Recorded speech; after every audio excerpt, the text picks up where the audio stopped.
Assalamualaikum warahmatullahi wabarakatuh. Perkenalkan, nama saya Desi Yasari dari program studi pendidikan bahasa Indonesia Universitas Samudera. Pada kesempatan kali ini, saya akan melakukan observasi dan wawancara di SMP Negeri 3 Tujuan Muda. Dan di sini saya tidak sendiri, saya bersama Ibu Hilma Daryanti SPD selaku guru bahasa Indonesia di sekolah ini.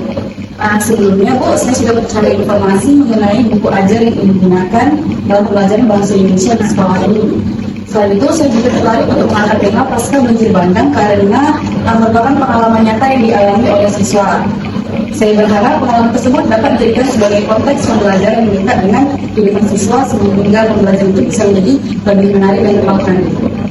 Nah, seperti sudah kita ketahui kan, pasca banjir bandang itu tidak hanya berdampak pada kondisi lingkungan, tapi juga pada semangat, motivasi, dan proses belajar siswa.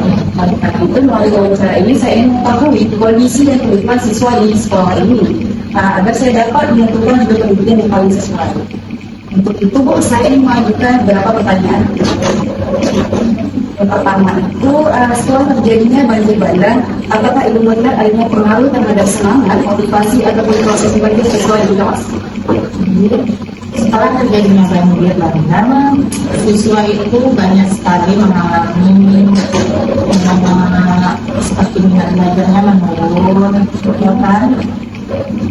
Semangatnya itu minatnya sangat menurun karena satu posisi mereka itu kan ini nggak pernah itu rumah hilang, jadi mereka itu seperti down, mentalnya seperti down gitu.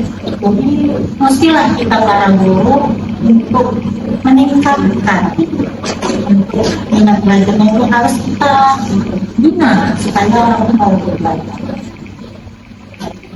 Selanjutnya, menurut Ibu, apakah pengalaman banjir bandang yang dialami siswa ini bisa dimanfaatkan sebagai sumber atau konteks pembelajaran bahasa Indonesia? Bisa, itu bisa kalau mengembangkan di teks eksplanasi. Karena teks eksplanasi itu kan berkaitan tentang fenomena tentang sama-sama.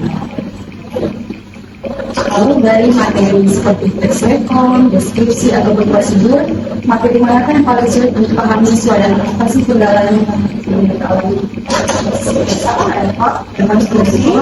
Deskripsi dan prosedur. Kalau masalah pembelajaran pada saat ini, ya mereka memang susah. Tapi kalau masalah mereka nggak adanya kejadian kemarin, minat belajarnya masih bagus. Jadi saya rasa itu kalau sudah dipelajari mereka langsung apa? Karena banjir bandang menurun. Jadi pada materi yang Ibu tadi saya sebutkan, apakah kendala yang lebih dominan minat, gimana, apakah kemampuan menerima atau kemampuan menulis siswa? Kendalanya biasanya mereka kebanyakan pada minat belajarnya yang sangat menurun. Apalagi ini sangat berat sekali menurutnya karena sikap kejadian jadi dari kondisinya itu memang benar masalah sama Indonesia. Terus kalau kemampuan siswa dalam menulisnya, khususnya pada materi deskripsi, apakah masih terjadi kesulitan yang sering muncul? Ya, satu itu sebenarnya keberatan mereka paling bilang semua mereka ya dapat dari yang bantuan itulah. Jadi kami para guru kan mereka cuma satu, karena semua mapel di situ untuk tulis, untuk nulis. Kalau buku cetak memang kan betul ada bantuan kami. Kalau buku cetak belum ada. Jadi macamnya ya ada ketinggalan. Kalau saya ada memang bukan, tapi kalau anak-anak nggak ada. Satu, kedua saya nggak pakai ini media internet. Di sini siswanya boleh bawa ini. Jadi kalau dalam pembelajaran itu kemampuan menerima siswanya itu Kemampuan menerima siswa kalau sebelum banjir alhamdulillah masih lumayan. Tapi setelah banjir ini mereka nampak kan memang trauma mereka. Jadi orangnya asal kita dapat jelaskan sedikit nyambungnya. Nah, jadi itulah tadi banyaklah guru tadi ini membangkitkan minat tadi, minat motivasinya tadi supaya apa mereka terpancing lagi untuk mau belajar. Dulu setahu saya di sini ada suatu perpanjangan gitu ya, tapi udah terbanjir ya. Kalau dapat baru diterima, udah Belum diterima. Jadi media atau metode yang digunakan selama ini apakah sudah cukup efektif di dalam bisnisnya atau tidak? Alhamdulillah, kalau sebelumnya kami pakai biasanya fokus, kemudian pakai fokus, dan tangan HP, laptop, tapi setelah ini ya dulunya kendalanya itu juga, laptopnya ada kena banjir. Ya, tapi ya dari internet itu kita bisa searching di situ yang misalnya ada buku, kami searching melalui Ini menjelaskan dari sejauh sudah pakai buku juga, tapi kan buku ini kan kita kan nggak sesuai dengan ini, kita kan ada pembelajaran Quran, kita searching. Terus Ibu di belajar seperti apa yang saat ini paling dibutuhkan untuk membantu siswa ini mempelajari dan meningkatkan hasil belajar mereka? Biasanya kan kalau media itu kan anak-anak kan untuk sekarang ya, karena ada HP, kebanyakan orang itu kami menjelaskan itu Pak searching dulu sebelum misalnya kita mulai pembelajaran tulis, searching dulu tentang ekspanasi ini apa. Pasti kasih tahu Iya, kita kasih tahu dulu untuk materi selanjutnya kita belajar tentang ini. Berarti mereka harus siap dulu searching dulu apa itu tentang. Jadi kita orang tuh sudah dapat ilmu, itu simpel kita menjelaskan nggak terlalu kali. Ya, jadi orang tuh sudah connect. Walaupun belum dijelaskan mereka kan masih baca kan, kita lah yang harus menjelaskan karena mereka sudah connect. Ekspanasi tentang ini ya. Jadi kita menjelaskannya nggak terlalu apa jadi orang tuh sudah ada ilmu, ada gambaran untuk ini dan ekspansi. Nah, sebelumnya kan Bu, saya sudah menyiapkan beberapa alternatif tujuan pendidikan. Yang pertama itu penerapan media boardgame edukatif berbasis pengalaman pasca berkembang pada materi cycle dan tadi Bu. Tapi ini fokusnya terhadap pendidikan belajarnya. Contohnya itu kayak ini kan kita tadi medianya boardgame kan. Jadi dia ini ya seperti papan kalau bilang buat panjang pakai gandul gitu. Tapi campur sama monopoli ada tantangannya, ada pertanyaan Itu karena itu ya bagus. Terus ada lagi Bu, yang kedua itu penerapan media pop-up Bu berbasis gamifikasi. Gamifikasi kayak permainan Sama ini sebenarnya sama ini. mirip-mirip. Nah, untuk meningkatkan ini fokusnya kemampuannya sih Bu, tapi di deskripsi pada siswa harus setuju. Contohnya ini Bu, bukunya. Kan misalnya saya buat buku gitu kan, tentang materi deskripsi. Nanti bukunya kalau dibuka itu kayak 3 D Bu, timbul ya. Ada di buku kan. Itu kalau menurut saya menurut saya lebih bagus yang nomor 1. Kalau nomor 2 itu biasanya anak dia yang di SMP karena kamu kan orang ini kan udah nggak lagi kayak seperti TK itu gambar apel tadi gitu kan. Ini gambar apel atau apa gitu. Nah di sini jadi nomor 1 jadi bagus. Karena orangnya bermain kan kayak meter belakang kalau lebih bagus di sini. Maksudnya pikirannya tuh kemana ya bisa cepat jalan ini supaya finish gitu. Tapi kalau di sini orangnya cuma begitu permainannya lu kan sebatas itu tapi maksud saya di bukunya itu saya buat mainan juga ya karena udah ada papan yang bisa diputar gitu apa jawabnya gitu. iya. Terus yang terakhir yang satu lagi metode kapsot itu kayak ini Bu, kartu urutan gitu kan tersebut untuk meningkatkan kemampuan menyimaknya gitu.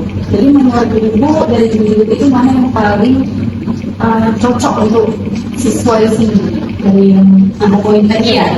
Yang poin pertama lebih ke anak-anak berpacu ini jalan keluarnya seperti ini kekurangannya seperti ini kalau lebih hanya di poin nomor 1 kalau Terus selanjutnya kan untuk calon siswa kelas 9 saat ini kan mereka masih berada di kelas 8 Ibu. Permasalahan apa yang paling sering ditemukan dalam pembelajaran bahasa Indonesia dan aspek apa yang perlu diperhatikan? Kan siswa calon siswa kelas 9 saat ini kan masih berada di kelas 8. Permasalahan apa yang paling sering ditemukan dalam pembelajaran bahasa Indonesia dan aspek apa yang perlu diperhatikan pada siswa ini? Selama saya dalam pegang kelas 8, aspek yang dikomunikasikan seperti awal tadi, saya memang minat anak yang terlalu kuat sekali. Itu saja yang saya mau katakan. Kalau masalah minat sudah baik, minat itu sudah memang, oh saya ingin belajar sekitar, saya ingin belajar bahasa. Kalau sudah ditanam lagi itu saja minatnya, mau pembelajaran matematika, Indonesia, pasti itu nyambung gitu. Tapi kalau udah minat nggak ada, pelajarannya segampang apapun, ya bisa kita lakukan sinkron kuotanya. Walaupun bolak-balik kita jalankan memang nggak sinkron, karena nggak ada nafsu. Kalau kita mau makan nggak ada nafsu, memang udahlah, walaupun seenak apapun makanan kita. Sekarang minatnya itu harus manapun pembelajarannya, metodenya, caranya, gurunya, suasana politik. Tapi kalau minat nggak ada, iya. Terus berdasarkan pengalaman Ibu mengajar selama ini, permasalahan apa yang umumnya dialami oleh siswa kelas 7 setiap tahunnya dalam berbagai macam isu? Maksudnya Bu, siswa yang masih kamu tahu gitu, kalau masalah Ibu. Oh iya, kalau murid baru kelas 7 itu biasanya kan masih sikapnya itu masih ini ya namanya antara ini masih bawaan SD. Jadi kita harus kita kata kamu sudah dewasa, kamu sudah masuk SMP, kamu jangan kamu bawakan yang hal-hal kanak-kanakannya itu. Nanti kalau bisa kamu kan harus pegang kakak-kakak yang bisa, mana yang kurang, mana yang lebih, mana yang tidak bagus, kamu harus bisa memilah. Jadi yang SD ya masih anak-anak ya harus sabar dulu menjalani kelas itu. Jadi berdasarkan kondisi dan kebutuhan siswa di kehidupan tadi, kelas mana yang lebih boleh komunikasikan pada saya? Apakah kelas 7 tadi, siswa yang baru masuk baru, atau kelas 9 tadi? Kalau kelas 9 tadi, apakah kelasnya 81, 22, atau kemudian yang komunikasi? Kalau masalah kelas kan kalau bisa kamu sesuaikan dengan dulu. Nah, kalau misalnya kamu mau masuk di kelas 10, kurikulum yang nggak ada, mereka kan nggak nyambung. Tapi kalau kamu masuk ke kelas 8, kurikulum yang nggak ada, kalau mereka tidak apa yang belajar ibu ini, gitu kan. Jadi sesuaikan dengan judul kamu yang mau kamu masukkan. Nanti kita buktikan aja, oh di kelas 7 ini ada teks deskripsi. Oh ya, saya arahkan ke kelas 7. Oh di kelas 8 ini ada saya tentang judul deskripsi saya tentang eskalasi, saya arahkan di kelas 9.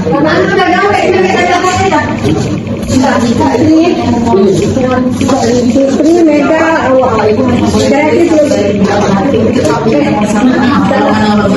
nomor 1 karena hasil hipotesis mereka lebih apa ya, kan hipotesisnya kan mau tahu gimana perkembangan anak dari main game ini. Jadi kalau ini pemecahan masalah itu lebih masalah gitu daripada yang menambah itu. Cuma melihat aja, melihat itu oh pas itu gambarnya cantik. Kalau ini kan memang udah cantik. Ini mereka akhirnya memecahkan kesalahan juga. Kalau menurut saya ya, menurut saya itu nomor 1. Jadi yang terakhir pertanyaannya apabila selama kemudian di sini dan kemudian ini sampai membuat pembelajaran baru, apakah ibu bersedia kembali dan mendampingi saya selama proses pendidikan? Insya Allah kalau saya panjang umur, ada kesehatan, saya bersedia. Terima kasih banyak atas waktu perhatian serta informasi yang diberikan pada hari ini. Terima kasih banyak Bu karena memang saya bicara dari informasi dari ini sangat membantu saya dalam menentukan fokus penelitian apa yang sesuai dengan kondisi dan bentuk sesuai di sekolah ini. Tadi saya simpulkannya, ini kan kita kalau misalnya kamu mau penelitian di sini atau kerjaan di sini, kamu bisa kita tulis dulunya. Jadi saya kalau masalah tentang judul kamu, kamu mau masuk kelas 7, sementara judulnya nggak di kelas 7, gitu kan nggak bisa. Jadi itu simpel saya, ajukan dulu judulnya ke saya, jadi saya bisa tahu kamu masuk ke kelas berapa. Jadi tinggal kelas yang di deskripsinya tadi tinggal, oh saya masuk di kelas ini, tinggal ganti. Terima kasih, saya maaf apabila ada kesalahan dalam penyampaian saya maupun pertanyaan yang saya berikan kepada saya. Baiklah, sekian observasi yang saya lakukan di SMP dan juga Geburan Muda pada hari ini. Saya akhiri dengan Assalamualaikum warahmatullahi wabarakatuh.